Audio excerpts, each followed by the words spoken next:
সেই প্রাচীনকালে একজন রাজা ছিলেন, আর আল্লাহ ছাড়া কোনো রাজা নেই। রাজার একটি মাত্র কন্যা ছিল এবং তিনি তাকে খুব ভালোবাসতেন। তিনি তার যত্ন নিতেন এবং তার সকল আবদার পূরণ করতেন। রাজা প্রায়ই তাকে জিজ্ঞেস করতেন, আমার চেয়েও বেশি দয়ালু কেউ আছে কি? মেয়েটি সবসময় একই উত্তর দিত, হ্যাঁ, আমার চেয়েও বেশি দয়ালু কেউ আছে। যতবার রাজা এই প্রশ্নটি করতেন ততবারই মেয়েটি একই উত্তর দিত।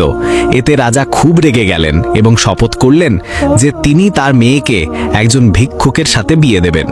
একদিন একজন ভিক্ষুক রাজার কাছে সাহায্য চাইতে এলো। রাজা তাকে জিজ্ঞেস করলেন, তুমি কি বিবাহিত? ভিক্ষুক বলল, না, আমি বিবাহিত নই। রাজা বললেন, আমি আমার মেয়ের সাথে তোমার বিয়ে দেব। ভিক্ষুক রাজার কথায় অবাক হয়ে ক্ষমা চাইলেন। সে রাজাকে বলল, আমার বিয়ের জন্য কিছু নেই। রাজা তখন শপথ করে বললেন যে সে কোনো খরচ ছাড়াই তার মেয়েকে বিয়ে করবে। রাজকুমারী শুধু তার পোশাক নিয়ে তার সাথে যাবে। রাজা তার মেয়েকে তার পোশাক আনতে এবং ভিক্ষুকের সাথে যেতে আদেশ দিলেন। রাজকুমারীর কোনো বিবাহ বা উৎসব ছাড়াই বিয়ে হয়ে গেল। সে শুধু তার পোশাকের ব্যাগ নিয়ে রাজপ্রাসাদ থেকে ভিক্ষুকের সাথে বেরিয়ে গেল। তারা শহরের এক প্রান্তে অবস্থিত একটি ছোট কুঁড়ে ঘরে গেল, যেখানে ভিক্ষুকটি থাকত। ভিক্ষুকটি কুঁড়ে ঘরের ভিতরে রাজকুমারীর সাথে বসল এবং তাকে বলল যে তার বাবা রাজা তাকে এই বিয়ের জন্য বাধ্য করেছেন এবং তার কিছুই করার ছিল না। রাজকুমারী খুব নম্রভাবে তার সাথে কথা বলল এবং বলল যে সে দুঃখিত নয় এবং আল্লাহর ইচ্ছায় সন্তুষ্ট, তার ভাগ্য যাই হোক না কেন। সে আরও বলল যে আমাদের হাল ছেড়ে দেওয়া উচিত নয় এবং আমাদের পরিস্থিতি পরিবর্তন করা উচিত। তোমাকে আমাকে সাহায্য করতে হবে। সে তার হাতের আংটিটি খুলে তাকে দিল এবং বলল, যাও, এই আংটিটি বিক্রি করে এই কুঁড়ে ঘরের চেয়ে ভালো একটি ছোট বাড়ি ভাড়া করো। ভিক্ষুকটি আংটিটি বিক্রি করে একটি নতুন বাড়ি ভাড়া করল এবং তারা সেই বাড়িতে চলে গেল। রাজকুমারী তার স্বামীকে তার কিছু পোশাক দিল এবং বলল, যাও, এই পোশাকগুলো বিক্রি করে আমাদের জন্য খাবার কিনো। ভিক্ষুকটি পোশাকগুলো বিক্রি করে খাবার কিনল। খাবার খাবার সময় রাজকুমারী তাকে বলল, তোমার এখন কাজ খোঁজা উচিত, কারণ আমাদের কাছে বিক্রি করার মতো আর কিছু নেই। ভিক্ষুকটি তার অসহায়তা ও দারিদ্র্যের কারণে মন খারাপ করে বাড়ি থেকে বেরিয়ে গেল। পথে সে একটি গাছের নিচে বসে থাকা এক বৃদ্ধকে দেখল। সে তার পাশে বসল এবং তাকে তার গল্প বলল এবং সাহায্য চাইল। বৃদ্ধটি তার গল্প শুনে অবাক হলো এবং বলল, তোমাকে সাহায্য করার মতো আমার কাছে কিছু নেই, তবে আমি তোমাকে কিছু কথা বলবো যা তোমার জীবনে কাজে আসবে। এটাই আমার কাছে যা আছে। প্রথম উপদেশ, তোমার বন্ধুকে ভালোবাসো, সে কালো দাস হলেও। দ্বিতীয় উপদেশ, যে তোমাকে বিশ্বাস করে তাকে কখনো ধোঁকা দিও না, তুমি সবচেয়ে বড় বিশ্বাসঘাতক হলেও। তৃতীয় উপদেশ, সুখ ও আনন্দের মুহূর্তগুলি নষ্ট করো না। বৃদ্ধটি বলল, আমার ছেলে, এই উপদেশগুলো মনে রেখো, হয়তো এর মধ্যে একটি তোমাকে আসন্ন বিপদ থেকে রক্ষা করবে। ভিক্ষুকটি তাকে তার উপদেশের জন্য ধন্যবাদ জানালো এবং তাকে ছেড়ে দিয়ে কাজের খোঁজে গেল। পথে একজন লোক তাকে কাজ সম্পর্কে জিজ্ঞেস করল। লোকটি তাকে এমন একটি জায়গা দেখিয়ে দিল যেখানে যারা কাজ করতে চায় তারা যায়, কিন্তু তাকে সকালে যেতে হবে। পরের দিন সকালে ভিক্ষুকটি সেই জায়গায় গেল এবং দেখল যে শ্রমিকরা দাঁড়িয়ে আছে, যারা মাঠে, নির্মাণে, রাখালিতে বা জল দেওয়ার জন্য কাউকে তাদের নিয়ে আসার অপেক্ষা করছে। দুপুর হয়ে গেল এবং কাজের মালিকরা এসে সকল শ্রমিককে নিয়ে গেল, শুধু সে একা রয়ে গেল। সে প্রায় হতাশ হয়ে বাড়ি ফিরে যাচ্ছিল। এমন সময় একজন লোক এসে তাকে জিজ্ঞেস করল, তুমি কি গাধাদের জল দেওয়ার কাজ করো? সে বলল, হ্যাঁ, আমি করি। সে লোকটির সাথে একটি বড় মাঠে গেল, যেখানে পাহাড় থেকে পাথর কাটার জন্য অনেক গাধা ছিল। ভিক্ষুকের কাজ ছিল গাধাগুলোকে নিয়ে একটি দূরের গুহায় যাওয়া, যেখান থেকে জল প্রবাহিত হয়। সে প্রচণ্ড সূর্যের নিচে গাধাগুলো নিয়ে হেঁটে গুহা পর্যন্ত গেল। সেখানে সে তাদের যা ইচ্ছা জল পান করতে এবং গরম থেকে নিজেকে ঠান্ডা করতে দিল। সে নিজে গুহার ভিতরে আরাম করার জন্য প্রবেশ করল, যতক্ষণ না গাধাগুলো জলপান করা শেষ করে। যখন সে গুহার ভিতরে বসেছিল তখন একটি বিশাল, শক্তিশালী এবং ভীতিকর রাক্ষস বেরিয়ে এলো। তার পাশে দুটি মেয়ে ছিল, একজন স্বর্ণকেশী এবং অন্যজন কালো চুলের। রাক্ষসটি লোকটিকে বলল, তোমাকে এখানে কে এনেছে? ভিক্ষুকটি ভয় পেয়ে কাঁপতে লাগলো এবং রাক্ষসটিকে তার গল্প বলল, যে সে গরম থেকে আরাম করতে এবং গাধাগুলোকে জল দিতে এখানে এসেছে। রাক্ষসটি তাকে বলল, আমি তোমাকে একটি প্রশ্ন জিজ্ঞেস করব, যদি তুমি উত্তর দিতে পারো তাহলে আমি তোমাকে যেতে দেব।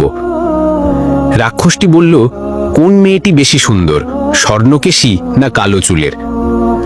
লোকটি কিছুক্ষণ ভাবল এবং বৃদ্ধের প্রথম উপদেশটি মনে পড়ল।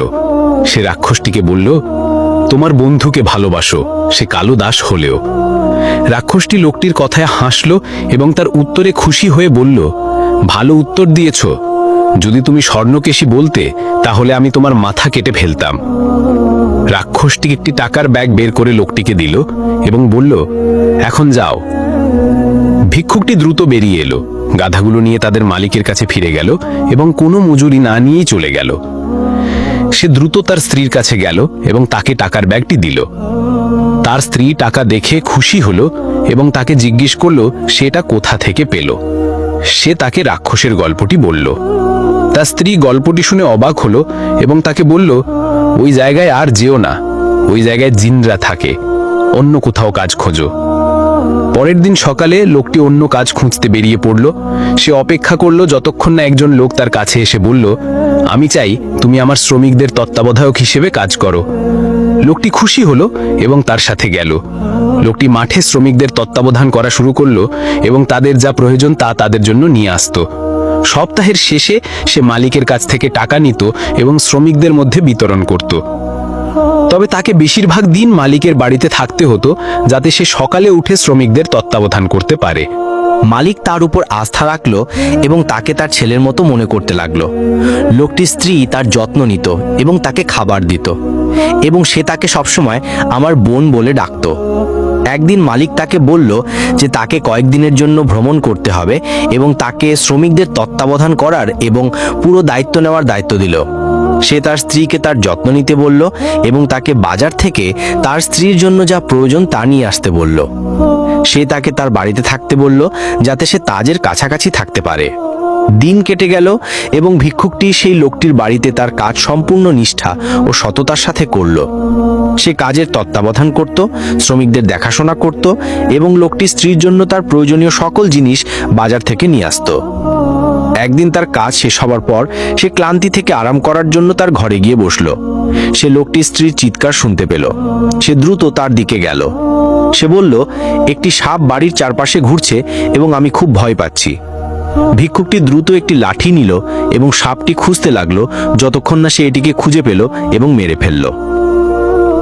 মহিলাটি যুবকটির সাহস দেখে মুগ্ধ হলো। সে তাকে ধরে হাসতে হাসতে জড়িয়ে ধরতে চাইল। যুবকটির বৃদ্ধের দ্বিতীয় উপদেশটি মনে পড়ল, যে তোমাকে বিশ্বাস করে তাকে কখনো ধোঁকা দিও না, তুমি সবচেয়ে বড় বিশ্বাসঘাতক হলেও। সে পিছিয়ে গেল এবং মহিলাটির থেকে দূরে সরে গেল। মহিলাটি আবার চেষ্টা করলো, কিন্তু যুবকটি তাকে ক্ষমা চাইল, তাকে ছেড়ে তার ঘরে চলে গেল। পরের দিন সকালে ভিক্ষুকটি তার কাজে বেরিয়ে গেল। যখন স্বামী ভ্রমণ থেকে ফিরে এলো, সে তার স্ত্রীর সাথে বসলো এবং তার অবস্থা, কাজ এবং যুবকটির সম্পর্কে জিজ্ঞেস করলো। সে যুবকটির বিরুদ্ধে বিশ্বাসঘাতকতার অভিযোগ করলো এবং বলল যে সে তাকে প্রলুব্ধ করার চেষ্টা করেছিল। লোকটি খুব রেগে গেল। সে মাঠে গেল এবং দেখল যুবকটি শ্রমিকদের তত্ত্বাবধান করছে। সে তাকে খুব ভালোভাবে স্বাগত জানালো এবং তাকে আলিঙ্গন করলো। সে তাকে কিছু দেখালো না এবং তাকে একটি সিল করা চিঠি দিল। সে তাকে তার এক বন্ধুর কাছে পৌঁছে দিতে বলল, যার একটি কয়লার চুল্লি ছিল, এবং তাকে তার শুভকামনা জানাতে বলল। সে তাকে বলল, আজকে তোমার ছুটির দিন এবং তুমি তোমার পুরো বেতন পাবে, সাথে একটি বোনাসও। যুবকটি খুব খুশি হলো। সে চিঠিটি নিয়ে লোকটির বন্ধুর কাছে পৌঁছে দিতে গেল। পথে সে একটি গ্রাম দেখল যেখানে ঢোল এবং হাততালি দেওয়ার শব্দ শুনতে পেল। তার বৃদ্ধের তৃতীয় উপদেশটি মনে পড়ল, সুখ ও আনন্দের মুহূর্তগুলি নষ্ট করো না। সে দ্রুত শব্দের দিকে গেল এবং একটি বড় বিবাহ উৎসব দেখতে পেল। লোকেরা নাচছিল এবং আনন্দ করছিল। যুবকটি তাদের সাথে যোগ দিল, তাদের আনন্দে অংশ নিল এবং তাদের সাথে হাততালি দিয়ে নাচল। উৎসবের মালিক তাকে দেখল এবং তার প্রতি মুগ্ধ হল। তারপর খাবার আনা হলো, সে তাদের সাথে বসলো এবং খেলো।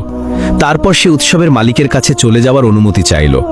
মালিক তাকে শপথ করে বলল যে উৎসব শেষ না হওয়া পর্যন্ত তাকে তাদের সাথে বসতে হবে। যুবকটি তাকে বলল, আমার কাছে একটি চিঠি আছে এবং আমাকে এটি এর মালিকের কাছে পৌঁছে দিতে হবে।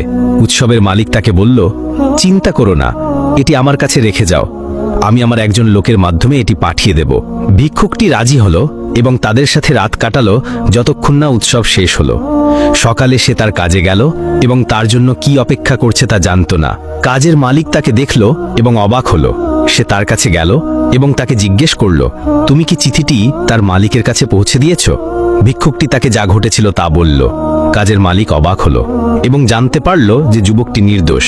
সে তার নিজের কাজের জন্য অনুতপ্ত হলো এবং তাকে বলল, তুমি কি জানো যে চিঠিতে লেখা ছিল যে চিঠি বহনকারীকে কয়লা চুল্লিতে ফেলে দিতে, যাতে তার কোনো চিহ্ন না থাকে?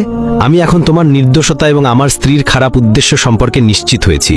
আমি তোমার কাছে ক্ষমা চাই। সে তার পকেট থেকে একটি টাকার ব্যাগ বের করলো এবং বলল, আমাকে ক্ষমা করো এবং এই টাকাগুলো আমার কাছ থেকে গ্রহণ করো। ভিক্ষুকটি প্রত্যাখ্যান করল, কিন্তু অনেক অনুরোধের পর সে টাকাগুলো নিল এবং তার বাড়ি ও স্ত্রীর কাছে ফিরে গেল। তার স্ত্রী তার দীর্ঘদিন পর ফিরে আসায় খুশি হলো। ভিক্ষুকটি তার স্ত্রীর সামনে টাকার ব্যাগটি রাখল এবং তাকে তার গল্প বলল।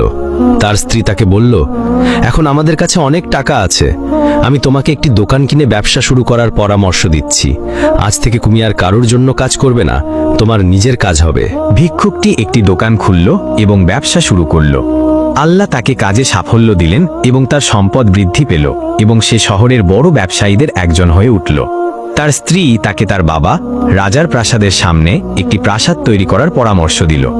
ভিক্ষুকটি রাজার প্রাসাদের সামনে একটি সুন্দর প্রাসাদ তৈরি করল। একদিন রাজা প্রাসাদের মালিক সম্পর্কে জিজ্ঞেস করলেন। তারা তাকে বলল যে এটি শহরের একজন বড় ব্যবসায়ীর প্রাসাদ। রাজা তার সাথে পরিচিত হওয়ার জন্য তাকে ডেকে পাঠালেন। ভিক্ষুকটি রাজার কাছে গেল এবং তার সাথে বসল। রাজা তাকে চিনতে পারলেন না, কারণ তার চেহারা ও পোশাক পরিবর্তন হয়ে গিয়েছিল। ভিক্ষুকটি রাজাকে তার প্রাসাদে বেড়াতে এবং তার সাথে খাবার খেতে আমন্ত্রণ জানালো। রাজা শীঘ্রই বেড়াতে আসার প্রতিশ্রুতি দিলেন। নির্ধারিত সময়ে ভিক্ষুকের স্ত্রী রাজার মেয়ে তার বাবার জন্য সেরা খাবার তৈরি করল। সে একটি বড় টেবিল সাজালো যা দেখতে খুব সুন্দর ছিল। সে তার জন্য একটি বিশেষ পাত্রে তার পছন্দের খাবারও তৈরি করল। যখন রাজা এলেন, প্রাসাদের সৌন্দর্য এবং টেবিলের চমৎকার সজ্জা তাকে মুগ্ধ করল। যখন সে স্যুপের পাত্রটি দেখল এবং খেল, তখন সে বলল, আল্লাহ, এই খাবারটি আমার মেয়ে আমার জন্য তৈরি করত এবং এটি সেই একই স্বাদ যেন সে এটি তৈরি করেছে। তার মেয়ে তাকে উত্তর দিল, হ্যাঁ, আমি এটি তৈরি করেছি। আমি আপনার মেয়ে এবং এই লোকটি আমার স্বামী, সেই ভিক্ষুক। রাজা অবাক হয়ে তার দিকে তাকালেন, কারণ তিনি প্রথমে তাকে লক্ষ্য করেননি। তিনি কেঁদে ফেললেন এবং তাকে তার কোলে তুলে নিলেন। তিনি তার পাশে বসলেন, তার সম্পদ ও মঙ্গল দেখে খুশি হয়ে। তারপর তিনি তার কাছে গিয়ে জিজ্ঞেস করলেন, রাজ্যে আমার চেয়েও বেশি দয়ালু কেউ আছে কি? সে তাকে বলল, হ্যাঁ। তিনি তাকে জিজ্ঞেস করলেন, তুমি কি এখনো নিশ্চিত? তাহলে সে কে? তার মেয়ে তাকে বলল, তিনি হলেন আল্লাহ, সর্বশ্রেষ্ঠ দয়ালু এবং বিশ্বের প্রভু। রাজা কেঁদে ফেললেন এবং তাকে বললেন, তুমি ঠিকই বলেছ আমার মেয়ে। হ্যাঁ, তিনি হলেন আল্লাহ, সর্বশ্রেষ্ঠ দয়ালু। রাজা তার মেয়ের কাছে তার সাথে যা করেছেন এবং তার কষ্ট ও যন্ত্রণার জন্য ক্ষমা চাইলেন। তিনি তাকে ক্ষমা করার জন্য অনুরোধ করলেন। তারপর তিনি তাদের ছেড়ে তার প্রাসাদে ফিরে গেলেন, তার কাজের জন্য অনুতপ্ত হয়ে। দম্পতি সুখে শান্তিতে বসবাস করতে লাগলো। গল্পটি নিশ্চিত করে যে আল্লাহর শক্তি ও দয়া অন্য যে কোনো শক্তির চেয়ে শক্তিশালী ও মহান, এবং তিনি একাই পরিস্থিতি পরিবর্তন করতে সক্ষম। যারা গল্পের শেষ পর্যন্ত আমাদের সাথে ছিলেন, দয়া করে মন্তব্য করে জানান আপনি কোন দেশ থেকে আমাদের দেখছেন, এবং পরবর্তী গল্পে দেখা হবে।